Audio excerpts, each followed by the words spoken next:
मुई Eklavya model residential school Kirmira Jharsuguda में पढ़छी। मुई 10th रे परसेंटेज 83.2 आई छे। आउ इनके इनके आपने बहुत खुशी लगला। आपको हमर ए लगी दिया गला इना हमको प्राइज देले सर्टिफिकेट देले बोली बहुत खुशी लगला। हम कोई नो कॉल करके कहले आपन को 29 दिन सम्मानित कर दिबा इनके आसबो कहले। गुटे दिन रे स्कूल में जहाँ पढ़ा होतला ताकि राती आसी भी से रिवीजन करे की सखानो टिके 4 बजे उठी 4 नो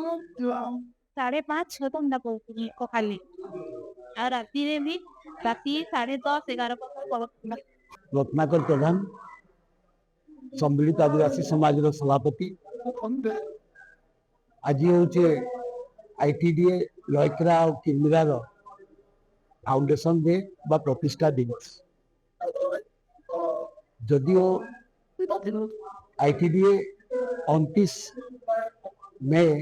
2023 रे नोटिफिकेशन ओडिशा सरकार नोटिफिकेशन जारी करथिला आईटीडीए घोषणा करथिला कि प्रथम प्रतिष्ठा दिवस पालन करा और ये प्रतिष्ठा दिवस रे 14 जन आदिवासी छात्र छात्री मान को जिन माने एकलव्य स्कूल ओडा एसएसडी सुरामाल एसएसडी एवं बंजारी एसएसडी जिनटा कि प्रॉपर्ली आदिवासी आश्रम स्कूल सेनु 14टा छुआ को मेगा सम्मान दिया होची जिन माने 80% एवं मार्क रखी छे।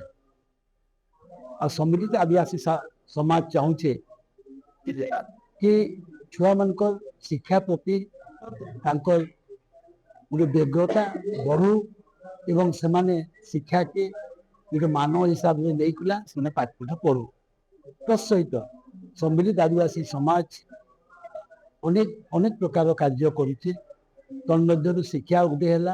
एवं जिन आश्रम स्कूल माने अच्छे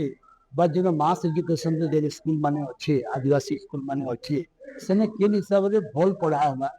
सेने किन हिसाब से हॉस्टेल आउ तैयारी करा जाई पारबा एवं लयकरा रे मध्ये आईटीडीए रो तामाने एकलव्य स्कूल इन प्रोग्रेस रे अछि ताकि किन हिसाब से पूर्ण रूप से चालू करा जिबा और सेने मध्ये आसंता समय रे एकेडमिक सेशन रे सेने मध्ये 6 क्लास रे छुआ मन के एडमिशन निया दिया सेता लेकिन प्रतिष्ठा करू एवं तत्सहित आमे सम्मिलित आदिवासी समाज शिक्षा शिक्षार सहित स्वास्थ्य एवं जल जमी जंगल